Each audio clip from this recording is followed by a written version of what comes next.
if this was lagered for a long time, it'd be a really nice lager. Aye, it'd be like, aye. I have to ask you as well, you know, the word in the street, I seen your social media posts. Oh yeah, I was The raving word in about the it. street, is it you went full on cask? No, not full on cask. Right, No. The patina on this table, What's that? the patina on this table is just absolutely stunning. Oh yeah. A real old Cumbrian table. So while you're pouring this out, I'm just going to put you on the spot here while you're doing things, but that is a perfect Bilko pour, by the way. That is exactly what I want. I like it. It's the camera. Have you noticed as well? Have you noticed he's putting a lot more in mine than he puts in his own? I think this is my favourite bit of kit. That's gorgeous, Lynn. Yeah. Yeah. The proper wee minion of a tank. It's great. It came with the other one, and I'm using it as a bottling tank. Hi Jules, welcome to another brewery visit. I'm absolutely delighted to have tonight. We have Harry from DOOKIT Brewing. Welcome and thanks for coming on to the show. No, cheers, buddy. Thanks for having me. Talking of which, the last time you were on the show, we stupidly did a virtual tasting. Yeah. I miss basically, those days. but you got to try it. I know, yeah. We didn't even comment on how weird that was or how rude it was. I just should have said. And then you found out you're around the corner from me, so I could have just run down the road. Oh. Now I was being like, oh yeah, nice. It was funny though. It was funny, but we got the gist of it, and I think it was the tamarind sour. Oh Which, yeah. I really liked that. I took that up Firish, which is like a. Oh, I know. Aye, I took it up Firish. Northeast coast. Yeah, Northeast coast, just between Invergordon and Inverness. Yeah, And I cycle past. Yeah, I know where you are. Yeah. It tasted really good at the top of that Oh, Firish. So we are going to be tasting some beers tonight. Is that correct? Yeah, we are. Yeah. Fantastic. Freshly dropped beers. Yeah. Brilliant. So first things first, Harry. I have to ask you, what have you been up to? Good question. So last 6 months have been a bit of a tricky road. Just getting the brewery that we're now sat in established, commissioned, up and running. All the box ticking, all the paperwork, dealing with drainage companies, electric companies, quite a few electric companies. That was about a month and a half back and forth with various companies. Lots of DIY that I'm very underqualified to do. Lots of painting. Yeah, my mate who's a joiner helped me build a hot room / cold room, which is behind us now. Yeah, just looking around the brewery now, just thinking of all the like the storage space here at the back. I mean, that's an afternoon's work, but it took about 2 days in total back and forth to get the right size. And yeah, so basically I've been faffing. Yeah, listen, I think you're undervaluing what you've been doing. You've taken your kind of, you were essentially a nomad brewer, and you've actually taken the plunge, and you've clearly invested, and you've got your own unit now. One wee bone to pick with you. We're in the East End here. I thought you were a South Sider. Does this make you now just a Glasgow brewer as opposed to a South Side brewer? Yeah, and I'm definitely still a Glasgow brewer. I still stay in Southside. Yeah. And that's definitely where it all began. So yeah, I was expecting that question. And you're about 7th person who asked me in about 2 days. Like, it's Southside Pale, but you're in the East End. Why isn't it East End Pale? It was like, well, that was the beer, and it's still that beer. But I've already got ideas for the East End, I mean, we're just down the road, or up the road from Auchenshuggle Woods, and that's just one of the best words I've ever come across. Auchenshuggle. Auchenshuggle ale, my mind's ticking every time I go past it. So yeah, still an East End brewer with firm affinities in the South Side. So, no, good. Yeah. From now I'm just going to refer you as a Glasgow brewer. Alright, so you're now officially Glaswegian. Alright. Oh wow. Now I have to ask, obviously you have relied on other people's, I suppose, generosity, or you would be hiring it, etc. But what does you having your own facility, what does that mean for you? Oh, it means the world. Like, it's a dream come true, first of all. So it's control is the main thing. You have you have complete control. over direction, schedules, production standards, choices. Every time I can come in here dead of night. Not that I'm not that courageous yet to come in dead of night and out of here, but yeah, I mean, yeah, control and say so. So that's first and foremost most important thing. And it's great that there's a lot of good places for Nomad Brewing still, and I love the whole community thing, but I think it's important. It's just the kind of next step, isn't it, in the evolution of Doookit. Yeah. And I hope to come back here at some point. Obviously, you'll have your Doookit tap room and all that. And no doubt up in the north of Glasgow. Or, Oh, maybe it's a chain all over, because that's what the Dookits are about, right? You see them all over Glasgow. Exactly. Aye. So, listen, I know that it's quite a small facility, okay, but it reminds me actually quite a lot of other places I've been. So, just for the viewers, can I just actually grab the camera and you just talk me through some of the tanks or some of the equipment you've got there?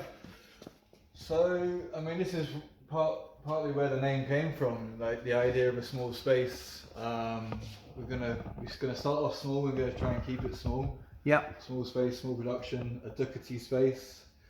So yeah, this is our 5-barrel Dave Porter kit, recommissioned for the space it sits in now.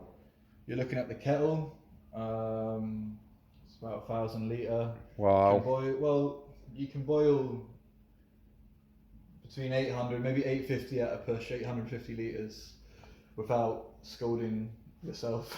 So yeah, that's the kettle, and then positioned next to it is the rather ugly hot liquor tank that I do have some wooden cladding for and some insulation, but seeing as we're in summer right now, it's not the priority to get on board with.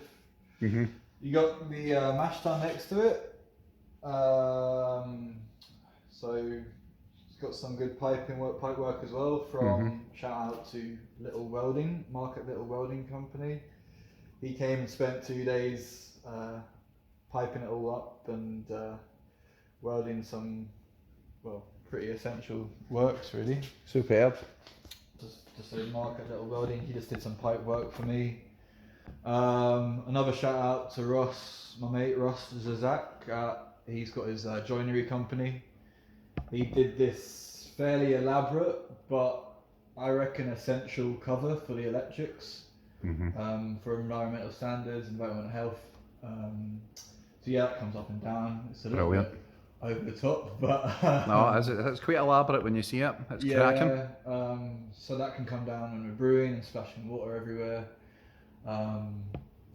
But yeah, he also did the office / hot room / cold room to condition the beer in, keep me warm as well when I'm doing counts. Social media and all that jazz. Yeah. Got a massive bucket up there that came with the kit. That if anyone wants a 5-barrel plastic fermenter, let me know. I think I'm not quite there yet at that stage, but you never know. I don't know, man. I taste good beer. I reckon could have 500 litres of it. Now my favourite part of the kit in here already. Yeah. Can I just jump to it straight away? Is this bad boy? Oh yeah. This just looks like a Grundy tank. It looks immense, doesn't it? It's just so nice looking. This is well, at the moment it's a fermenter. It can also be used as a conditioning tank. Picked this up from I think Petra processing plant. They recondition these old Grundys, which are just brilliant. Phil from Simple Things, as you know, he got me onto Grundys, and at this stage when you're starting up, you can make really good beer in these tanks, really good ales at least. I'll have a wee chat about what's in there. We'll just not do that just now, sure, if that's okay. Sure. And I have to ask as well, I've not sure if you've got this bad boy over here as well. Another Grundy, So this is a wee bit of a smaller one. A smaller one that is on wheels and a cast iron frame. I think this is my favourite bit of kit. Oh, that's gorgeous looking. Yeah. It's a proper wee minion of, of a tank. It's great. It came with the other one, and I'm using it as a bottling tank, or packaging, kegging, and bottling tank Brilliant. So I get the priming solution in there at the bottom, purge it, completely get rid of, completely fill it with CO2, and then pump in the unconditioned beer from the bottom, and that stirs up the priming solution, Mm-hmm. and then a package from that. Mm-hmm. You may have noticed there's some other stuff in the background. One day we might hear what that is. I have to say, one thing that sets you apart from the competition, Harry, is the stubby bottles. Yeah. I'm glad to. You're definitely keeping the stubby bottles, aren't you? Yeah, for the foreseeable future. Brilliant. We got the stubby bottles here. They look so clean. Yeah, I love how you've got the old bottle trees as all well. bottle trees as well. Cheapo, home brewing, Aye. bottle trees. You just can't get away from it. You do still have that ethos, don't you? Yeah. I mean, at this stage, when you go on a tight budget, these work an absolute treat. I mean, yeah. I see you've managed to invest in a wee labelling as well, labelling machine, which Oh, is quite good. You're gonna get this, or yeah. Aye. Yeah. Well, again, needs must. Yeah. We got this old cranky. Well, it doesn't look new, but it's. Yeah. I got this time last year. Handheld, labeler, squeaks and all. Brilliant. Brilliant. But you know what? Again, at this scale, it does the trick. It does indeed. And yeah, it doesn't all cost the earth either. That's good. So thanks for that insight. I'm just going to zoom right in on you. Your t-shirt here. Oh yeah? Yeah. Branding. Thank you for your nice t-shirt available on the website. Yeah, the nice bits at the back. Oh, the artwork's just phenomenal.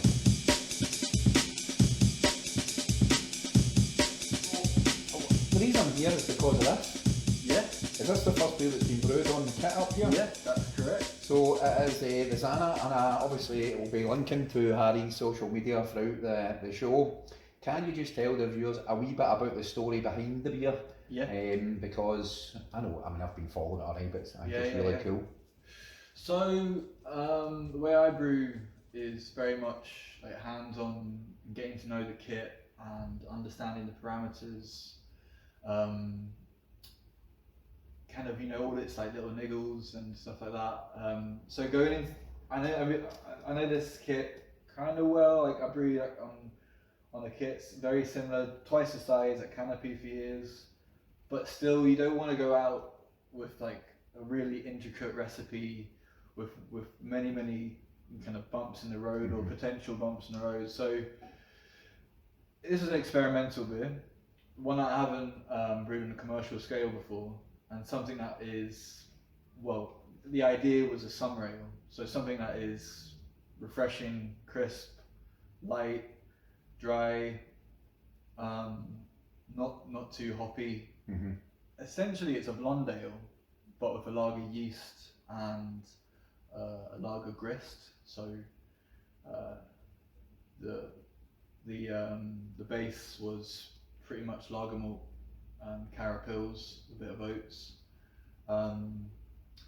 So yeah, the idea is kind of a lager, but conditioned like an ale, because you can't really lager on the kit as we see it.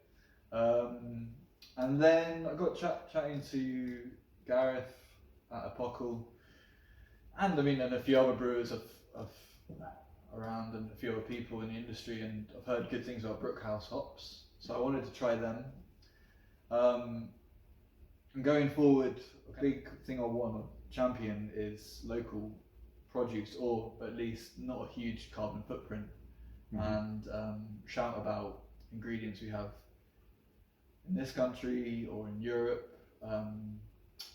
Suppose a big inspiration for that is like Simple Things fermentations. Like he feels a lot about that, and I'm just always amazed by like what you can get. So, and I'm really impressed with the hops in this. So you got Endeavour as a finishing hop, and you've got Pilgrim as the bittering hop, and yeah, both from Brookhouse hops. So pleased, like the Pilgrim especially. Mentioned Gareth at Apocal, he was shouting about Pilgrim, and I was like, right, I'll give it a go, and it's such a nice bitterness. So I'll see what you think in a minute. It's really well rounded. Like, even though like you're you finish with a pretty heavy bitterness, or like the bitterness comes to the front. It's never like it never like attacks the palate. Yeah. So really pleased with it. And then I'm getting like, well, there's a lot of like spicy, peppery notes people talk about, but I'm getting like a real peppermint note. See what you get in a minute. But yeah, that's the idea. It's I mean, you call a beer summer ale, and like, okay, you look into that style, and you realise most commercial summer ales are so good. You know, some are brewed with lager yeasts, some are not even anything to do with lager. So yeah, it's a bit. The style is nondescript, but it's the first one. Last thing I'll say about it is rambling on here, but it's the first beer part of our season's change range. So I'm going to be doing these one-off specials to suit the season, and that is a bit of a play on words of one of the favourite song of mine, but you'll see if you get that.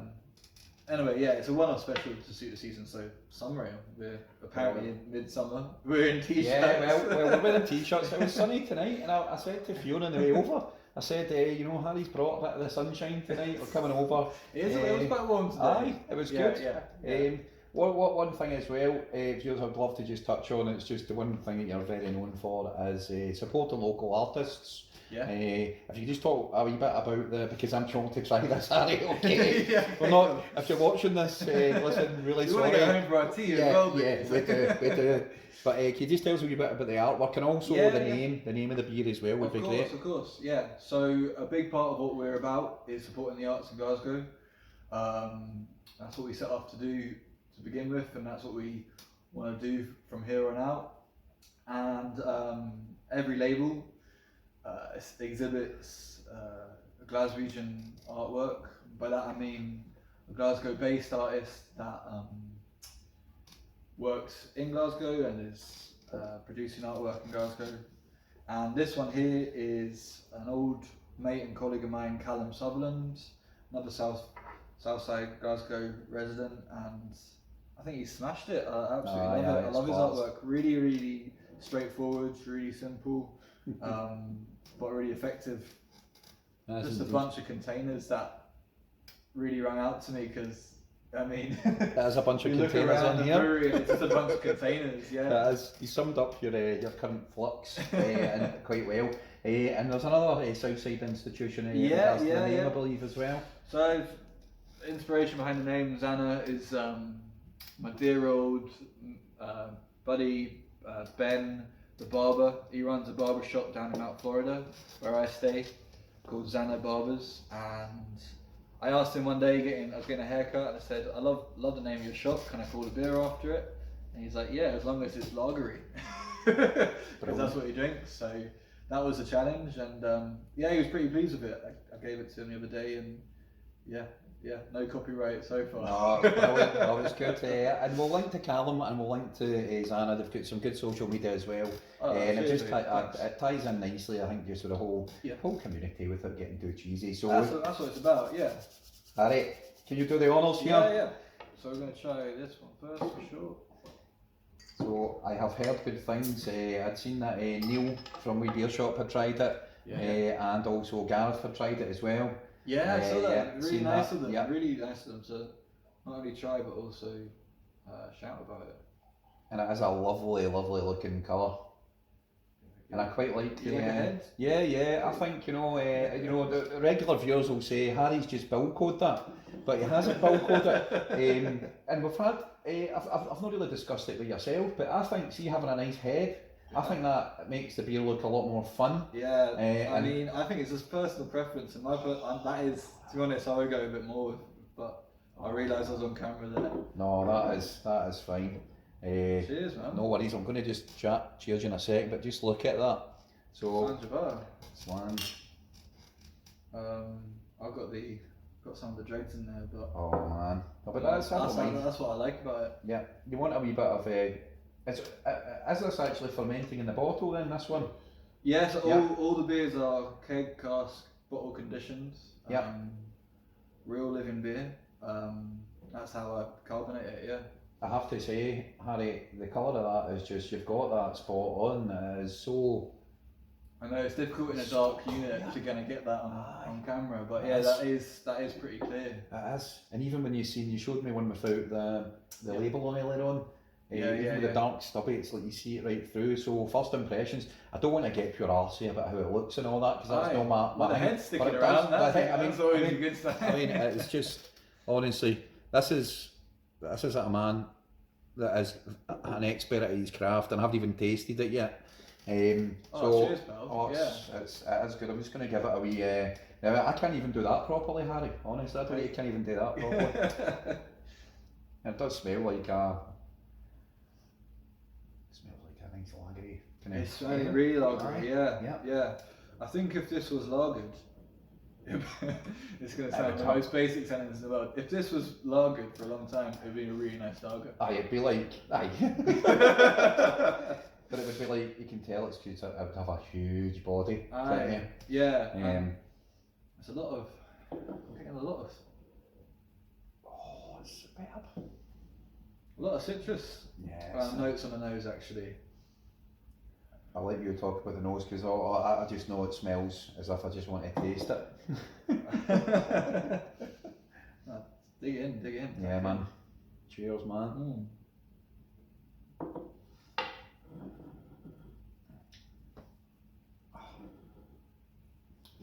That does exactly what it says on the tin, man.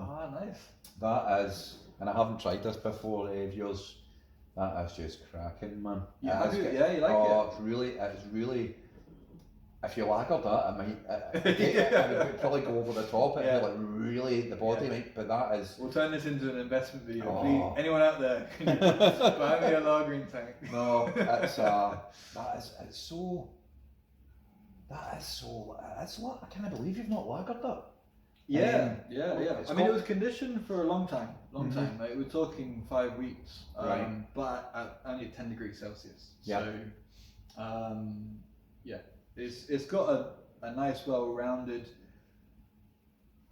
experience, texture, body, flavour, but it's not. This kind of that crispness is not quite lager. I'm glad you called it an ale. Aye. Because when I seen it, I actually thought it could be almost like a pilsner. It was that clean when I looked at the colour. Right. But I'm glad you've called it an ale, because it has got the real body to an ale. When it settles down on the palate as well. What you mentioned there as well, you are getting a wee bit of pepperiness. Right. Which I like. Definitely in the bitterness. Yeah. It's. I could honestly tan that, man. It is. Yeah, that's the idea. It's well tannable, man. That's what it is. It is well tannable. What's the percentage on this? 5.2. Yeah. So not too much. Well, that's actually. I know you're wee stubby, so. It's not too much, but it's still there.